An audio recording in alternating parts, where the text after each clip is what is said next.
in the blank. Don't have sex before you get married. Don't be gay. Don't have affairs.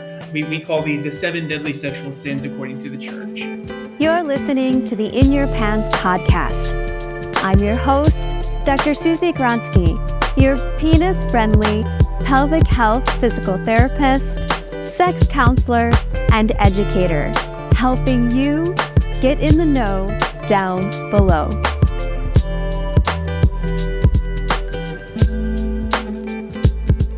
On today's episode, we delve into the intersection of faith and intimacy, bridging the gap between the sacred and the sexy.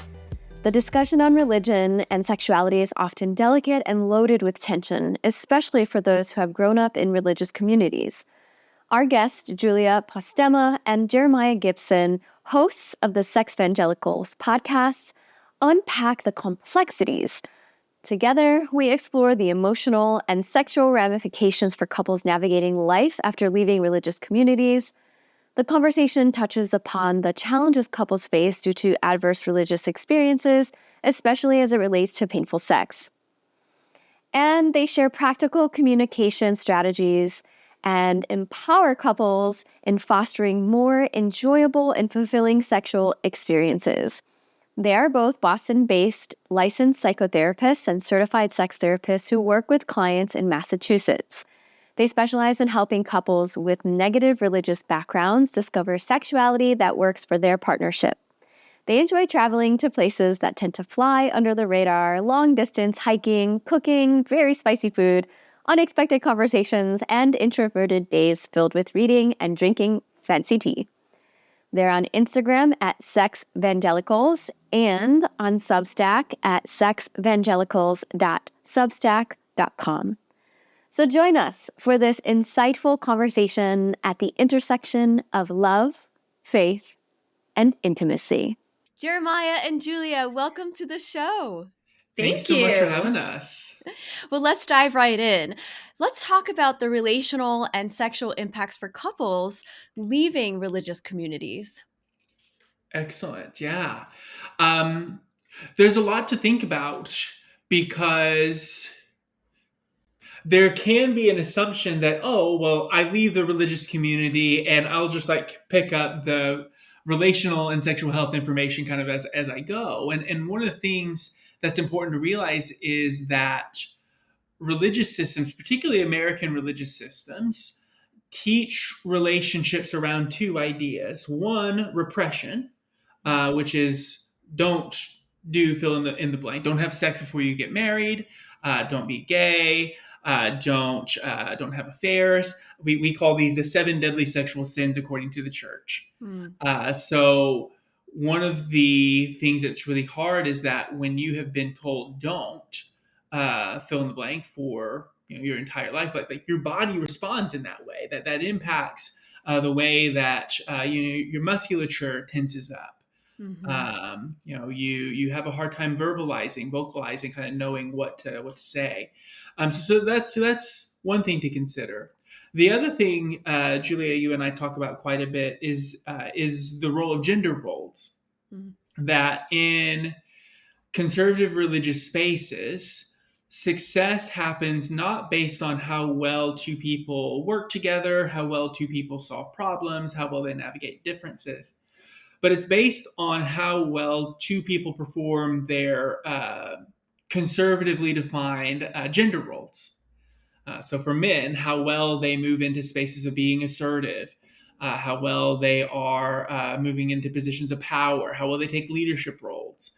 For women, it's about being submissive, being passive, being gatekeepers to sexuality. Maybe we could talk about that a little bit later in the interview about what that means. But there's a lot of unlearning that has to be done before people can move into what is the relationship?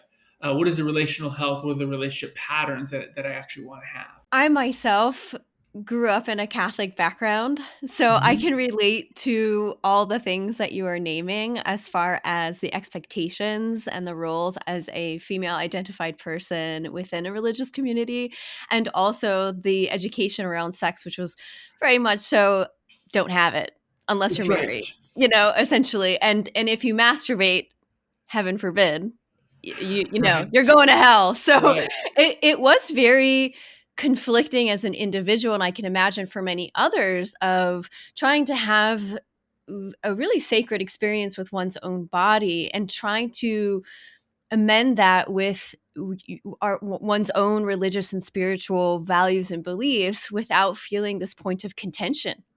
Absolutely. And when we think about the relational impact from religious spaces, particularly American religious spaces marked by evangelicalism, Mormon or Pentecostal communities, we have to think about relationships in a few different ways. One, relationship to self, and then two, relationships to others. So that healing process tends to occur simultaneously.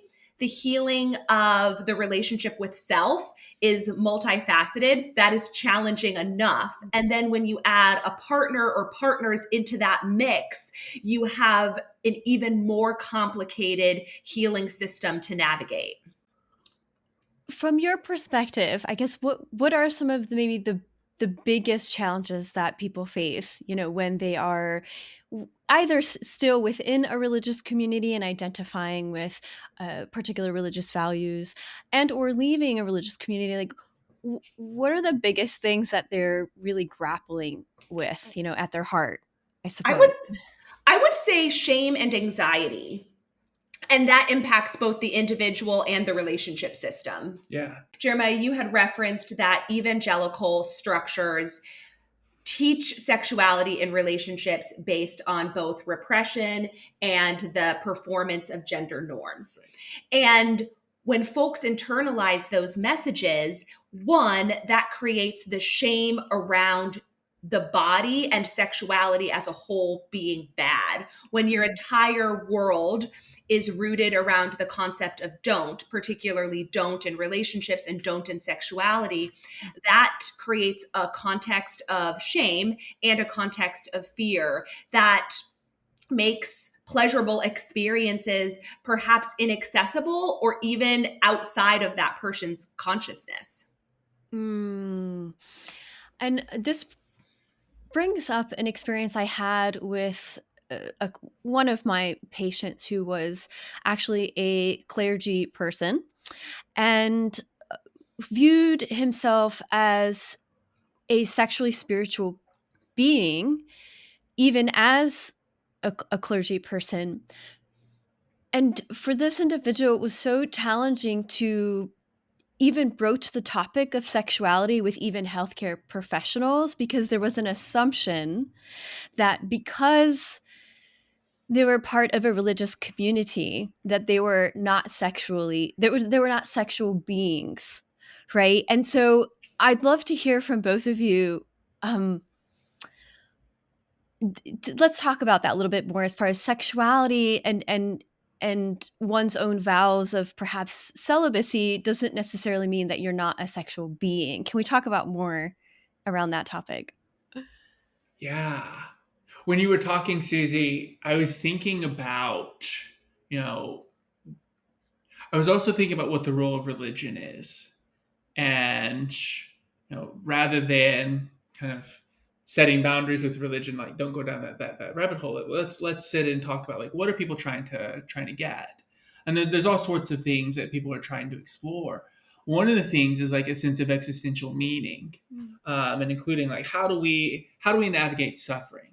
How do we navigate some of the unfairness in this world? And one of the things that happens in religion is this idea of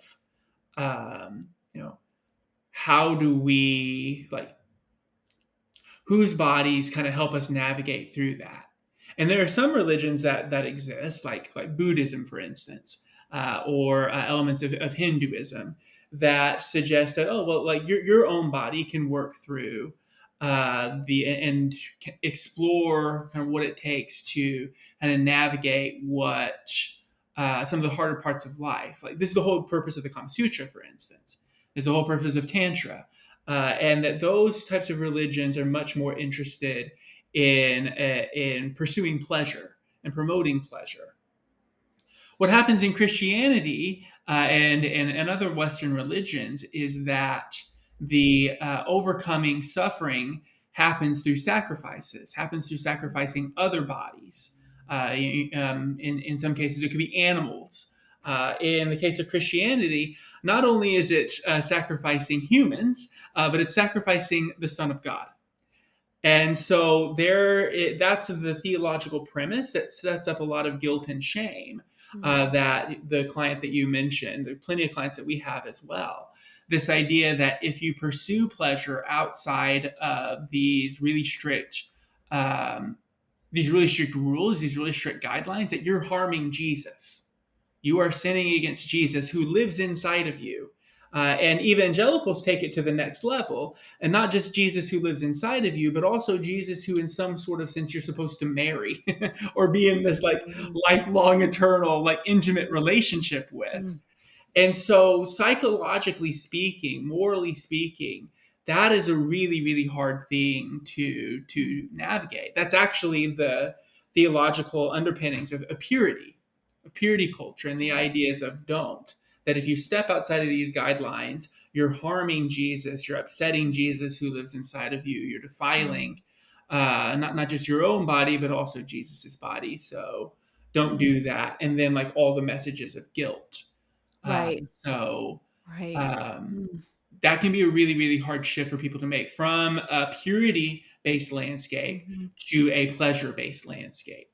Right. And I even imagine too, so you have two individuals,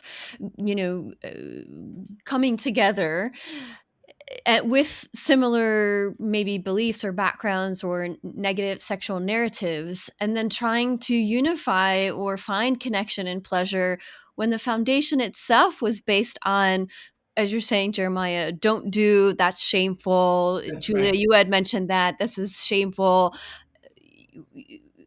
in the eyes of God, and now okay, that all goes away because now you're in a marriage, but Right. that narrative and the conviction around sexuality and pleasure doesn't just fall away. No, Nope. no, not at all.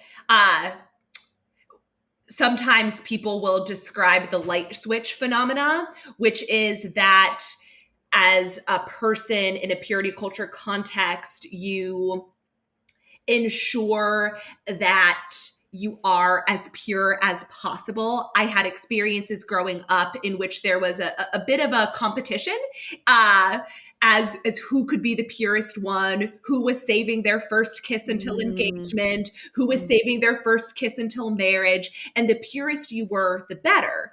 And the purest you were before you got married, the better your marriage was going to be and the better your sex was going to be. However, that is not a narrative that a person can undo in the split second in which they move from a legally single person to a legally married person. I got married very young while in a purity culture context. I am divorced, and something that I talked about with my friends, that was a big conversation in my youth group, was about honeymoon sex. That's this both taboo and really tantalizing subject within many kinds of Christian spaces. When I got married and I then had a honeymoon with my husband, I cried every day of my honeymoon because the sex was physically painful, emotionally painful. And not only did that impact me as a human being, not only did that impact my relationship, that also impacted the foundation of my world because I learned that my worth as a human being, my worth as a woman was in my purity, and then in being a wife and in being a sexually desirable wife. So when all of that crumbled in the first weeks of my marriage, that took a toll on my body and really the entire experience of my humanity. Well, thank you so much for sharing, such a sensitive and tender time in your life with all of us, because I think a lot of us can potentially relate to that as far as the sexual challenges, relational and sexual challenges, especially around painful sex, for couples who have experienced adverse religious experiences. Can we talk about that some more? Yeah, that can be really, really hard to, the anxiety piece that you're talking about, Julia, can be really, really hard to work through. In my own marriage, so I'm divorced as well.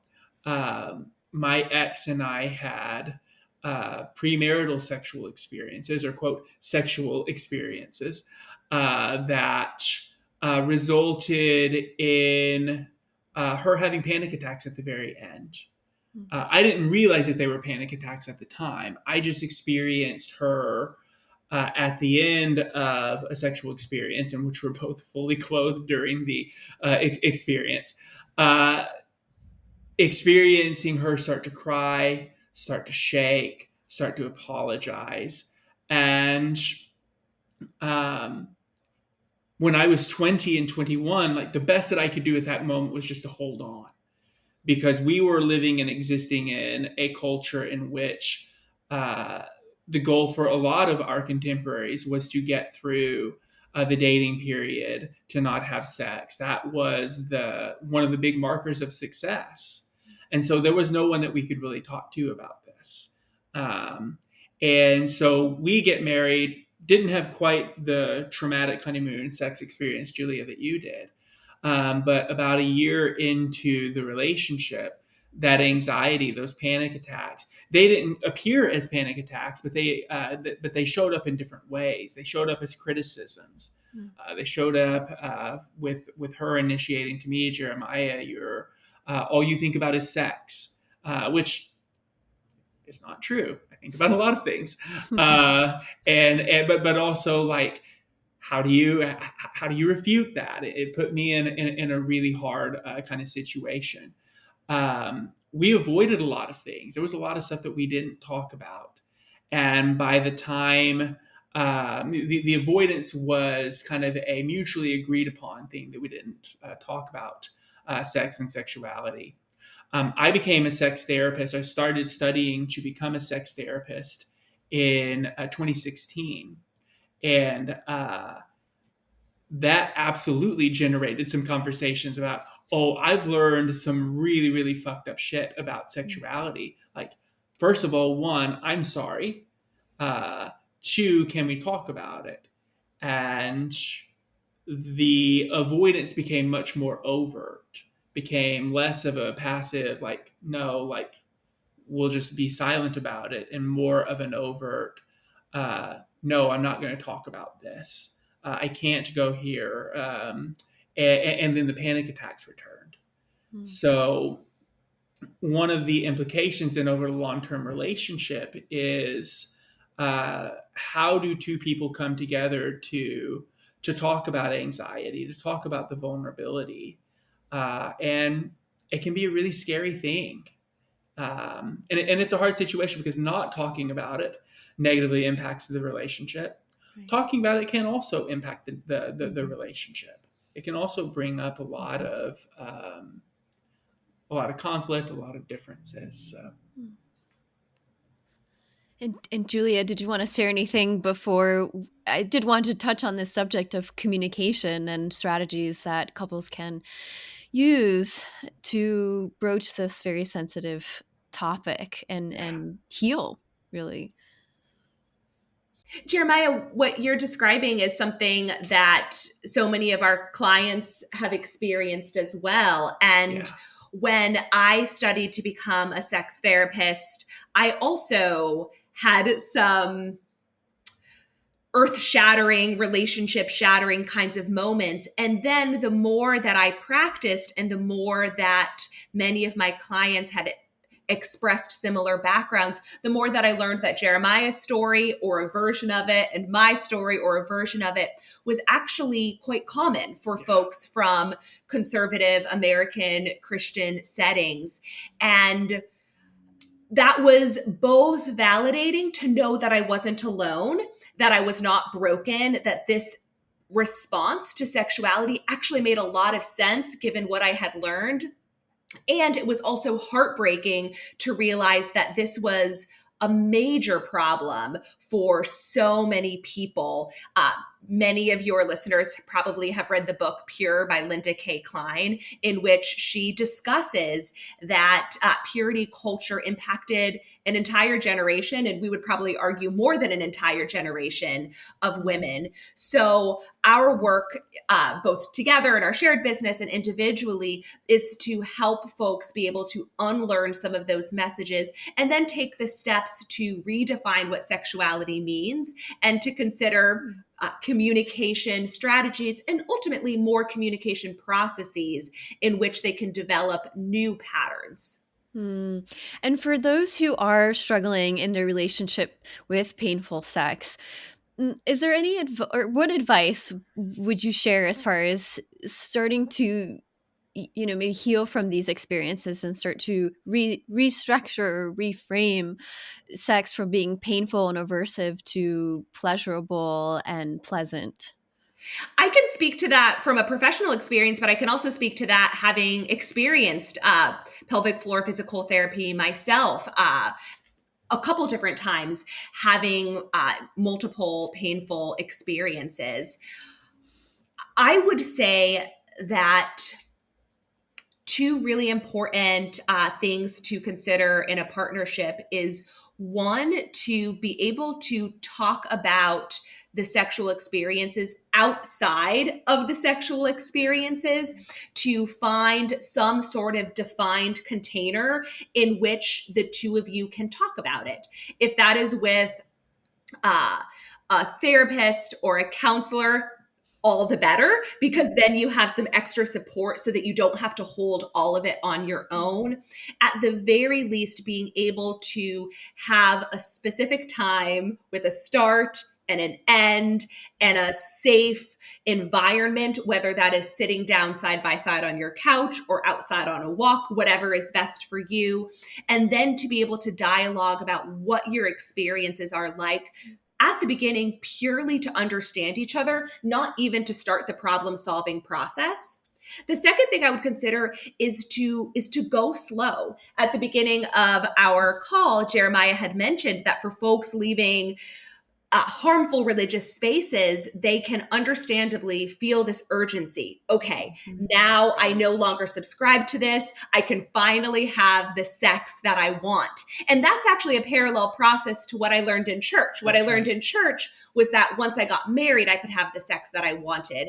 And then in what we call the deconstruction world, there's an equally harmful message that once you leave church, you're going to have great sex. But that is not often what happens. It is a long process that involves often physical therapy, relationship therapy, and probably other kinds of supports too.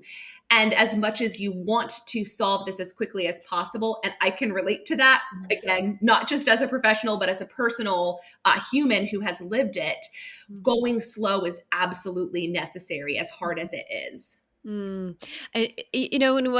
what I'm hearing is trust, building trust within one's own self and experiences, but also sharing that with someone else. And to, that trust is really important to reduce the protect from threat from all angles, both physically and psychologically and emotionally. And that takes time. It takes time. Yeah. Right. Go ahead. I saw two physical therapists, and something that was really special with the second physical therapist that I saw is that she actually invited my partner, my ex-husband, to come to the physical therapy sessions. And I know that you are a physical therapist. I see you nodding. That was not something that happened within my first physical therapy experience. My first physical therapy experience was very individualized and very much based purely in the medical model. And my second physical therapist brought my partner into the room, and we did the physical therapy together, and we were able to practice touch in a safe way with someone who cared about me, and not just cared about me and the physical pain that I was experiencing, but cared about my relationship. So for folks who have painful sex and are seeking multiple different kinds of therapy, having a therapist, particularly a physical therapist, invite the partner into the room is super important.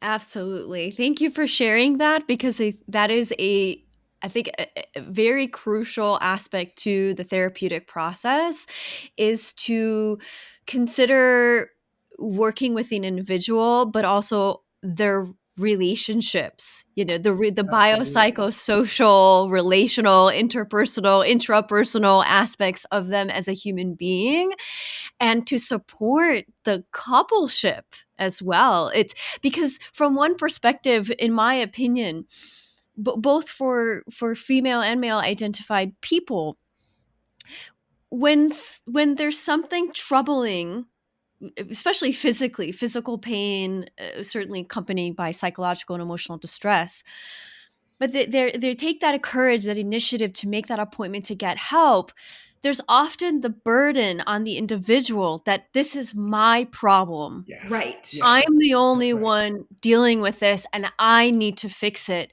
Yeah. But hold on a second. This is not just a you problem. First of all, let's start to trash that notion that you need to be fixed, number one.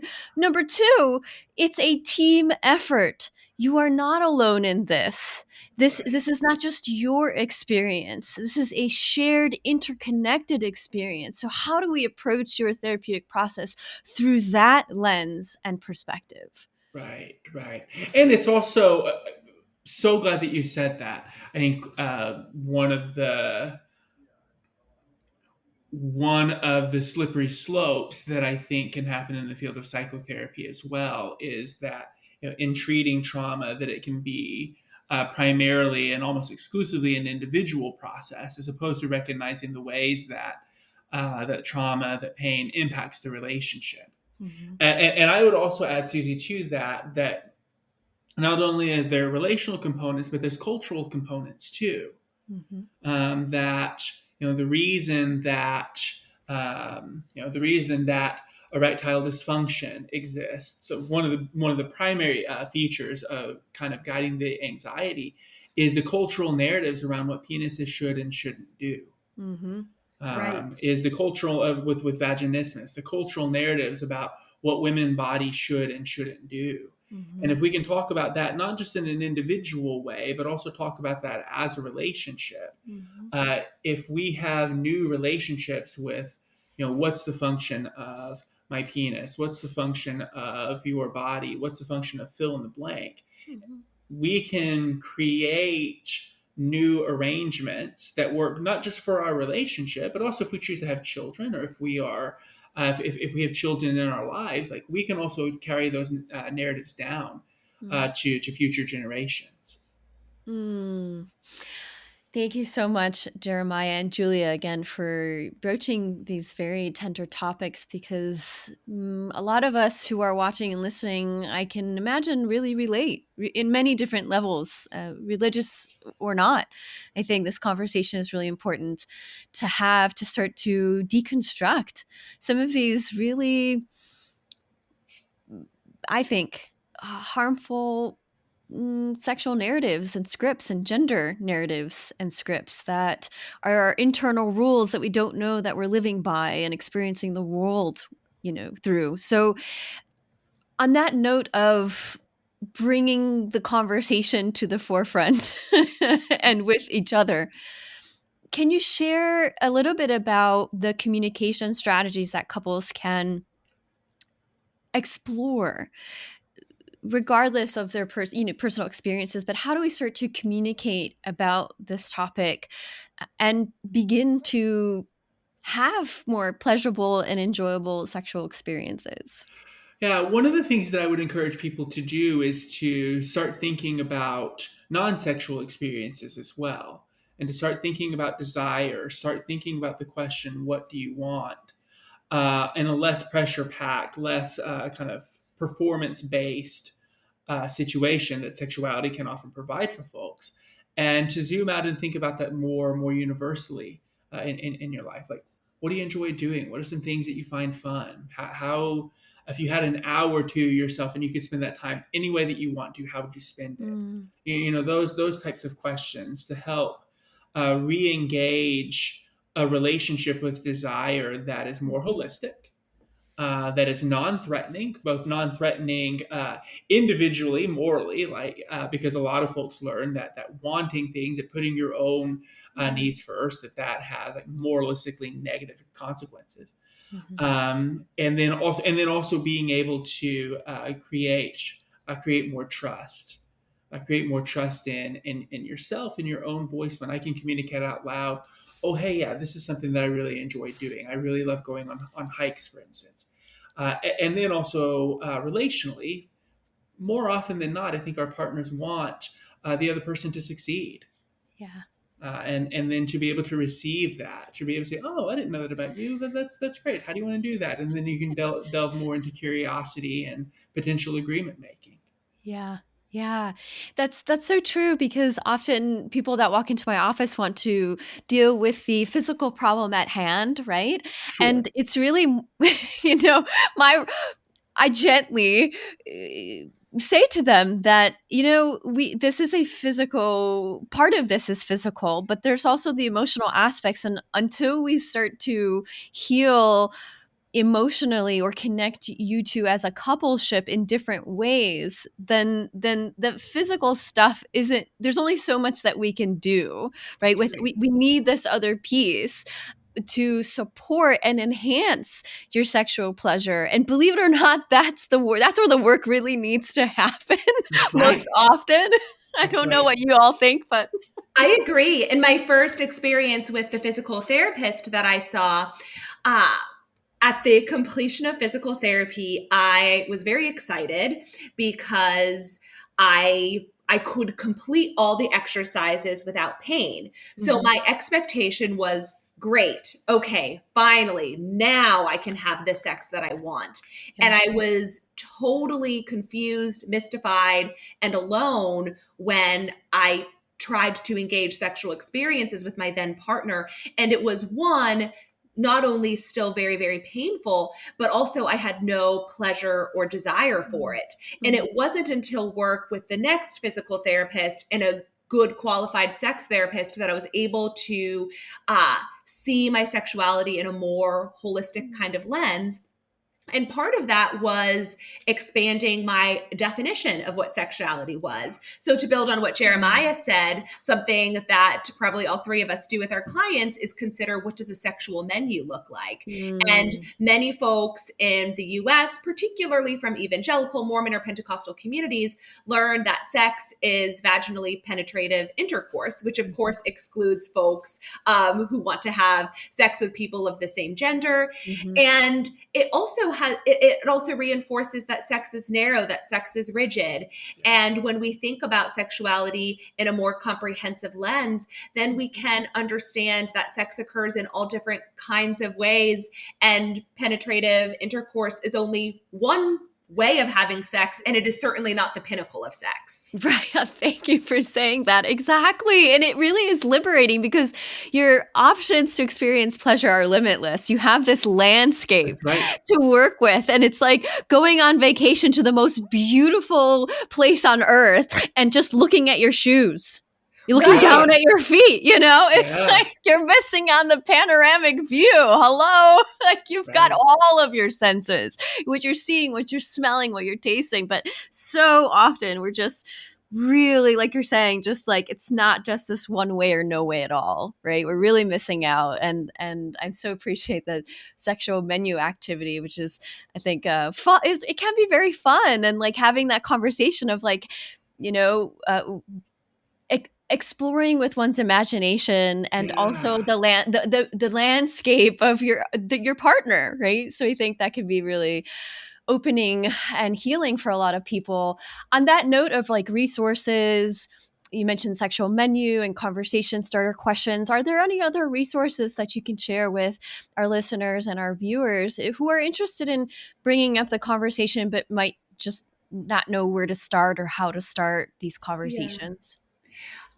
We have a friend and colleague who has a new book. Has it already been released? Yes. Okay. We have a friend and colleague who has a new book called When Religion Hurts You by Dr. Laura Anderson. And it is not a book specific to sex only, but it is a book for folks who might have had adverse religious experiences and are trying to understand how that impacted them as a holistic person. And a big part of that is around sexuality. So that is an excellent place for folks to start.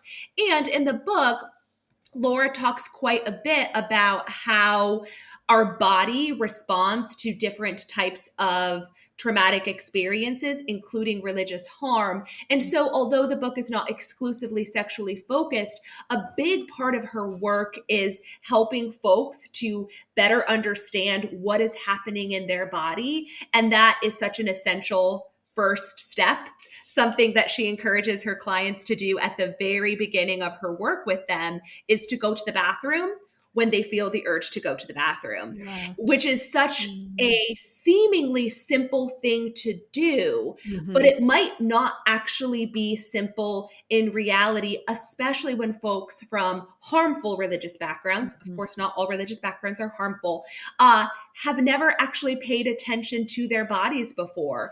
And just like Jeremiah said, when we think about sexuality and pleasure, it can sometimes be helpful to think about pleasure outside of sexuality. Yeah. And when we think about healing sexual relationships with ourselves and others, it can also be helpful to think about our bodies outside of sexuality. When are we hungry? When are we thirsty? And when do we need to use the bathroom? Yes. Oh, you're speaking my love language, Julia. But when you're pooping, peeing, and sex. Right. Anyway, so, and you both are wonderful resources. I would like to have you share where our community can connect with you, work with you. Yeah. I know you have a podcast, Sexvangelicals.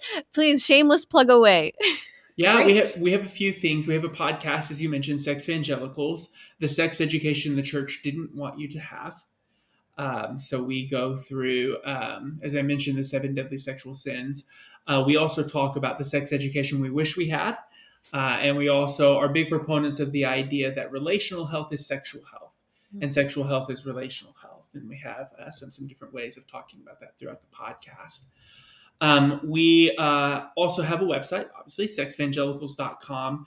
Out of our podcast, starting February the 28th, we are having a monthly, what we're calling a Banned Books book club. One of our podcast series is called our Banned Books series, where we talk about the literature the church doesn't want in their church library.